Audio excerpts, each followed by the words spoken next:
कि गिद्धराज जो है अभिरत प्रभु से मांगे।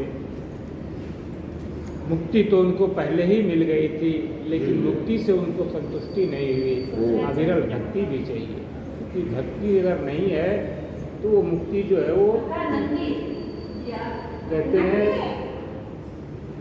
कि बिना भक्ति के मुक्ति भी नमक सा कड़वा लगता है। कड़वा लगता है जी।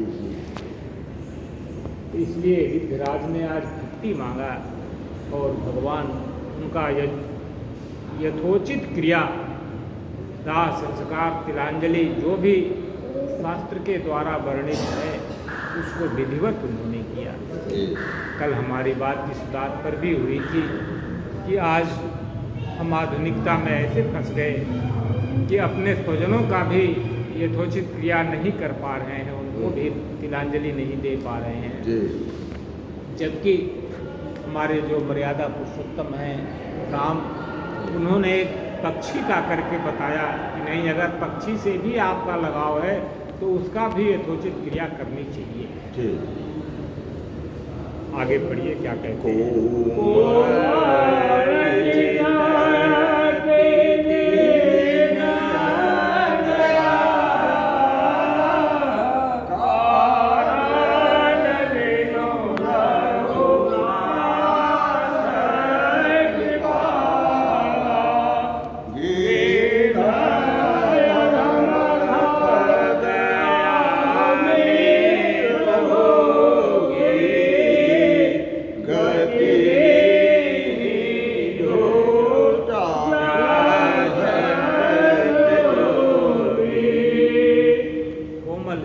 दीन दयाला, तुलसीदास जी कहते हैं कि दीन दयाल जो हमारे प्रभु श्री राम हैं वो बहुत ही कोमल चित्त है जी।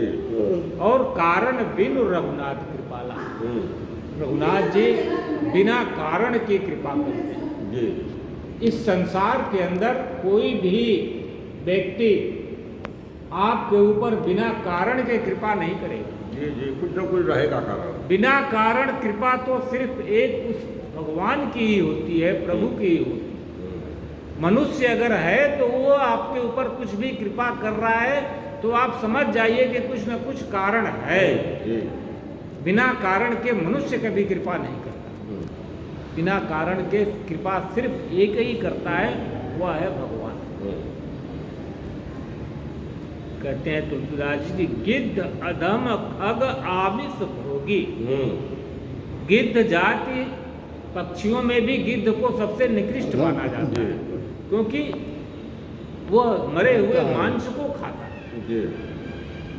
अधम खग आमिष भोगी, मांस तो बहुत सारे पक्षी खाते हैं लेकिन वो मरे हुए मांस को खाता है। लेकिन कहते हैं कि गति दीन जो जातक जोगी, भगवान राम ने उसको भी वह गति दिया जो बड़े बड़े जतियों को, बड़े बड़े जोगियों को शायद मिलता है और नहीं भी मिलता है, लेकिन किसी किसी को मिल जाता है। वह गति उन्होंने उस गिद्धराज को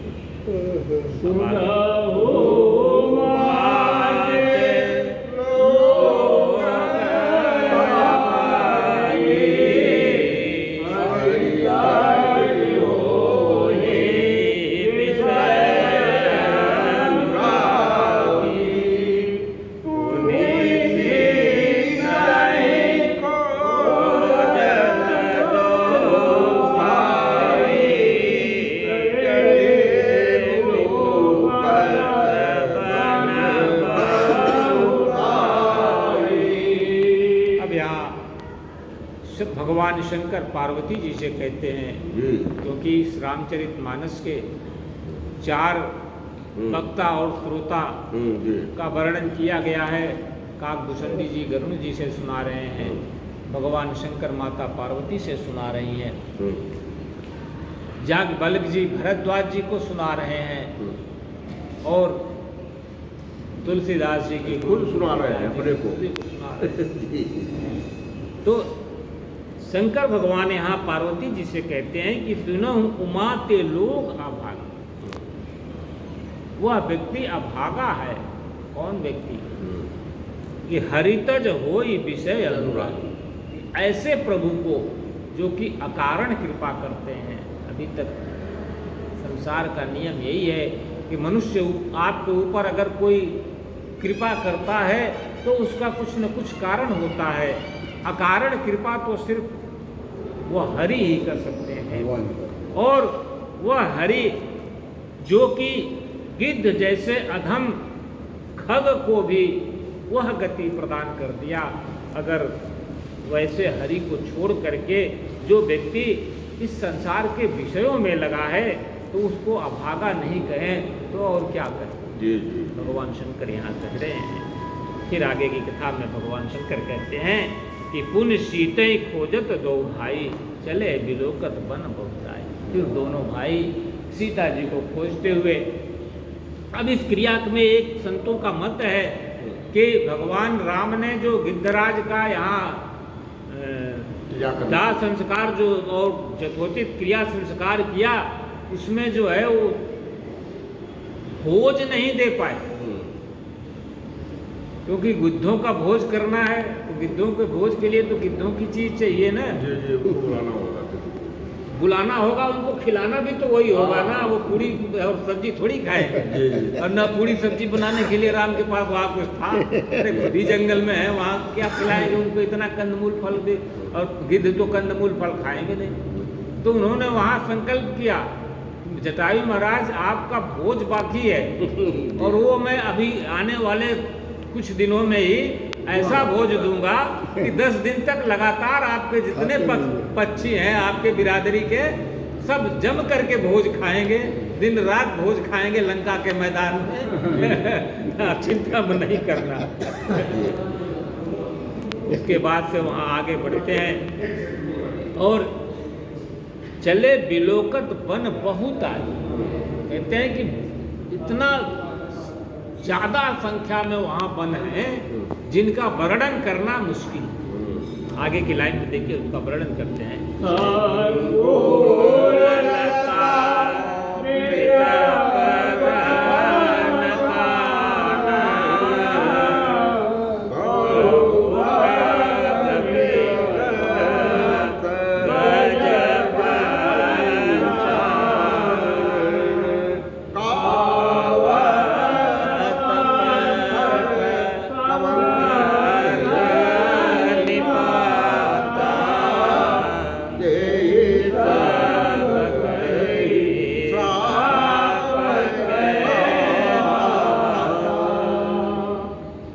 इतना सघन वन है कि संकुल लता, बड़े बड़े पेड़, बड़े बड़े लताएं, विटप घन कानन और घनघोर जंगल है जिसमें से निकलना मुश्किल है। ऐसा जंगल आगे रास्ते में पड़ रहा है। और आज भी अगर आप उस इलाके में जाएं, इटारसी से आप जब नागपुर की तरफ बढ़ेंगे तो इटारसी और नागपुर के बीच में ऐसे ही घनघोर जंगल आज भी है।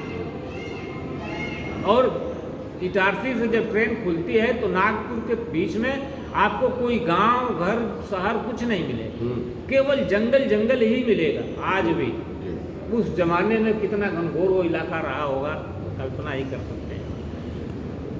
बहु खग मृग तह गज पंचा, अनेक प्रकार की पक्षी, अनेक प्रकार के हिरण, अनेक प्रकार की हाथियां और अनेक प्रकार के सिंह रहते हैं, उस जंगलों में निवास कर रहे हैं। ऐसे जंगल में लक्ष्मण, राम और लक्ष्मण सीता जी को खोजते हुए जा रहे हैं कि कहाँ गई, कहाँ गई। आगे की लाइन में कहते हैं तुलसीदास जी, इस तरह से जब वो गुजर रहे थे तो आवत पंथ कबंध निपा, वहाँ कबंध नाम का एक राक्षस इन लोगों को देखा तो इनके नज़दीक आ गया और नज़दीक आकर के अपने बाहु, अपने हाथों से उनको जकड़ लिया। कबंध राक्षस की ये विशेषता थी कि उसके सिर नहीं थे, सिर्फ उसका धड़ था जी। और पेट में ही उसकी आँख थी और उसकी दोनों भुजाएं थी। वो भुजाओं को चाहे जितना भी आगे तक बढ़ा ले, बढ़ा करके जिसको चाहे उसको पकड़ ले, ऐसी उसकी भुजाएं थी। तो उसने अपने उस बल का प्रयोग किया। उसका काम यही था, उस जंगल में जो उसको मिल जाता था उसको पकड़ता था, खा जाता था। दोनों हाथों से अपना इन लोगों को भी पकड़ा, लेकिन जब ही पकड़ा तो उसको लगा कि ये तो कोई गलत चीज़ पकड़ लिया, ये तो हमारे पकड़ में आ ही नहीं रहा। भगवान ने अपना प्रभाव दिखाया और उसके जकड़न से बाहर हो गए। तब उसने पूछा कि आप लोग कौन हो? आप हमारे पकड़ में आ नहीं रहे हो, आप हो कौन? जब उन्होंने अपना नाम बताया कि हम तो दशरथ के पुत्र राम और लक्ष्मण हैं, तब वो उसको ध्यान आ गया कि अरे कही तही सब कही साप के बात। तब उसने अपने श्राप की बात को वहाँ बताया। आगे बढ़िए क्या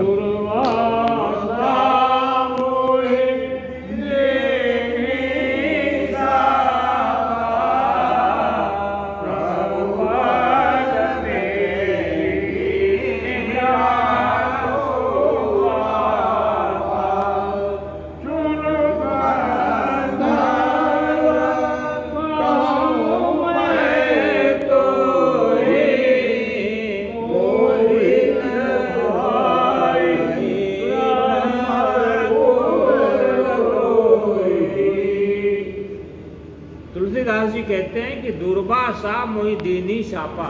कबंध ने बताया कि हे प्रभु, हमको दुर्वासा ऋषि ने श्राप दिया।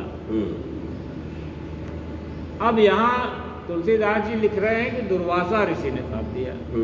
कहीं कहीं ये भी मत आता है कि दुर्वासा ऋषि ने नहीं, अष्टावक्र ने श्राप दिया। जी। अब कारण क्या है, सत्य क्या है, तो भगवान जाने। शास्त्रों में दोनों बातें लिखी हैं कि दुर्वासा ऋषि ने भी श्राप दिया था। तुलसीदास जी ने भी यही लिखा है कि दुर्वासा ऋषि ने श्राप दिया जी। लेकिन ये भी वर्णन आता है कि अष्टावक्र ने श्राप दिया। जनकपुरी में श्राप किस लिए दिया, उसका कारण ये बताते हैं। इसने खुद ही अपने बताया कि सुरु गंधर्व कहूँ मैं, ने खुद ही बताया कि मैं पूर्व जन्म में एक गंधर्व था और बड़ा ही सुंदर गंधर्व था।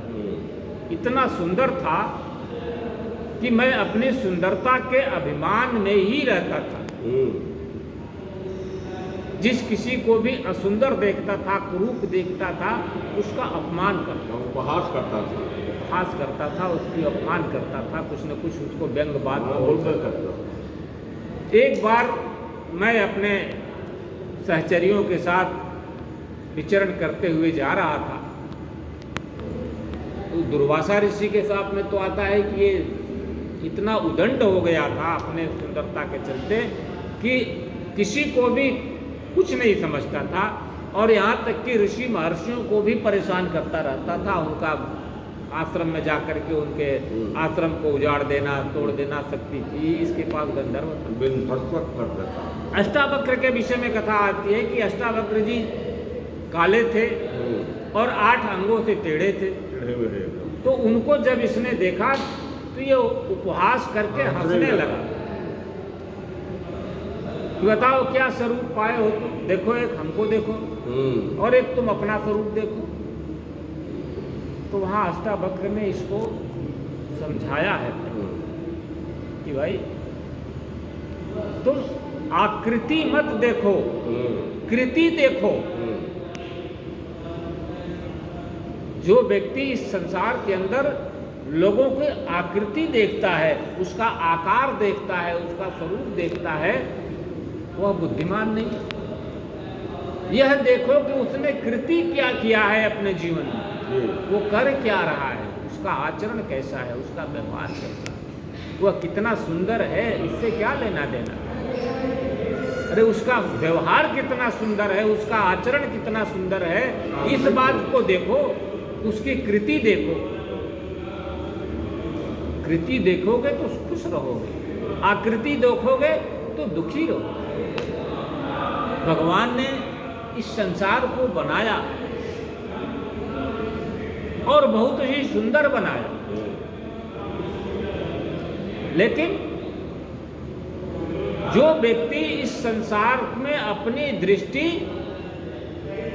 भोग दृष्टि रखेगा,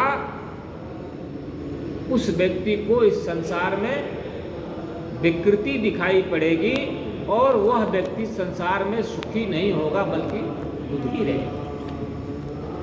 जिसने अपनी दृष्टि भोग दृष्टि से हटा करके भगवत दृष्टि की तरफ करेगा, वह व्यक्ति इस संसार में संसार को सुंदर देखेगा और सुखी रहेगा। बनाया तो भगवान ने इस संसार को सुंदर ही है, लेकिन इसमें आप सुखी होते हैं कि दुखी होते हैं, यह निर्भर करता है आपके ऊपर। छोटी सी एक घटना इसमें उदाहरण के लिए लोग बताते हैं कि एक गांव में जल नहीं था। राजस्थान का कोई गांव था, जल वहाँ था नहीं। वहाँ के लोग पानी के बिना परेशान रहते थे। पानी पीने के लिए लाने के लिए कोसों दूर जाना पड़ता था उस गांव के लोगों को, औरतों को। तो उस गांव से एक सेठ था जो जा करके बाहर कमाता था। तो राजस्थान के जो सेठ हैं वो साल 2 साल पर अपने गांव जरूर आते हैं, आज भी आते हैं। तो भी जितने मारवाड़ी आप देखेंगे, इनका अपना जो मूल निवास है आज भी अपने जगह पर स्थिर है और वहाँ वो पक्का जाते हैं। तो कुछ दिनों के बाद उस गांव का सेठ आया, तो लोगों ने उसको बताया कि भाई यहाँ जल की बड़ी समस्या है, हम लोगों को पानी के लिए बहुत दूर जाना पड़ता है। प्रतिदिन दिन भर का आधा समय हम लोगों को जल ले आने में ही बीत जाता है, पानी लाने में ही बीत जाता है। तो उस सेठ ने, क्योंकि वहाँ पानी का लेयर बहुत नीचे है, तो बहुत ज़्यादा पैसा खर्च करना पड़ता है कुआं बनाने के लिए, सबमर्सिबल लगाने के लिए। आज भी वहाँ की ये स्थिति। तो उस सेठ ने पैसा खर्च करके और एक कुआं बनवा दिया। पैसा दे दिया कि ठीक है पैसा लो, आप लोग कुआं खुदवाओ। एक कुआं खुद गया। अब गांव के लोगों को पानी मिलने लगा। बड़े खुश हुए, पूरे गांव के लोग आशीर्वाद देने लगे, अरे बहुत सेठ बढ़िया आदमी, बहुत सेठ बढ़िया आदमी। इसके चलते बताओ हम पूरे गांव को आज जो है वो आनंद आ गया। कम से कम अब जो हम पूरे आधा दिन से भी ज़्यादा समय हमारा जल लाने में बीतता था, वो संकट हमारा खत्म हो गया। गांव खुश हो गया, वाह वाह वाह वाह करने लगे। कुछ दिनों के बाद गांव के किसी व्यक्ति का एक बच्चा खेलते हुए गया और जाकर के कुएं में गिर गया। कुएं में गिर गया, गिर के मर गया। अब पूरा गांव गाली देने लगा। ये अगर सेठ जो है ये कुआं नहीं खुदवाता तो कम से कम ये बच्चा तो नहीं मरता। अब बताइए इसमें सेठ की क्या गलती? अरे सेठ ने तो भलाई के लिए कुआं खुदवाया। अब आप अपना विवेक न रखें और अपने बच्चे को कंट्रोल न करें तो बच्चा गिर के मर गया, तो इसमें सेठ की तो कोई गलती नहीं। तो कहते हैं कि उसी तरह से भगवान इस संसार रूपी कूप का निर्माण किया है। यह संसार भगवान के लिए एक कूप के कुआं की तरह ही है। अब इस कुआं में रहने वाले जो हम जीव हैं, वो जब तक अपना विवेक नहीं लगाएंगे और उसका हम सदुपयोग नहीं करेंगे, तो ये संसार हमको विवेक से काम लेंगे, सदुपयोग करेंगे तो संसार हमको सुंदर लगेगा। और जिस दिन हम अपना विवेक खो देंगे, अविवेक से काम करेंगे, उस दिन ये संसार हमको असुंदर लगेगा। इस संसार से जो हम विवेक के माध्यम से सुख को प्राप्त कर सकते थे, अगर हम विवेक छोड़ दें और विवेक का ध्यान न रखें तो यही संसार हमको दुख देने लगे। तो आवश्यकता इस बात की है कि आप उस चीज को भगवान ने उसको दिया है, आप उसको कितना विवेक से और कितना सदुपयोग कर रहे हैं, उसके ऊपर निर्भर करता है। और उसी के अनुसार आप सुखी भी होंगे और उसी के अनुसार आप दुखी भी होंगे। निर्भर आपके ऊपर है। भगवान ने आपको सब कुछ दे दिया है इस संसार के अंदर। तो यहाँ अष्टावक्र जी कहते हैं कि हे गंधर्वराज, आप आकृति मत देखिए, आप कृति देखिए। आप ये देखो कि मैंने किया क्या है, जी मैं कितना काला हूँ, 8 अंगों से टेढ़ा हूँ, इस बात को मत देखो। और ऐसा कहते हुए उन्होंने श्राप दे दिया और उसी की जाओ तुम राक्षस हो जाओ, और ऐसा राक्षस हो जिसका सर नहीं होगा, केवल धड़ धड़ ही।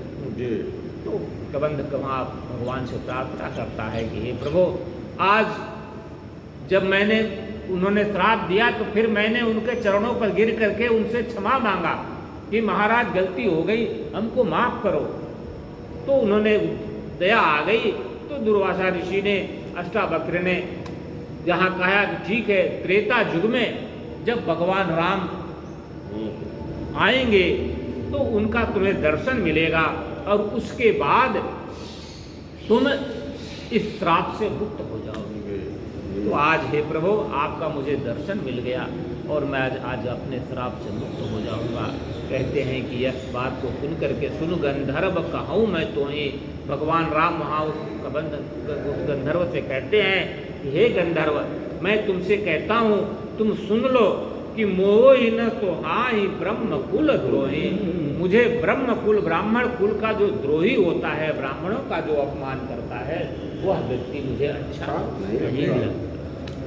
मन क्रम वचन कपट तजी सुर से, मोहि समेत विरंच शिवा, बस आके सब देवा।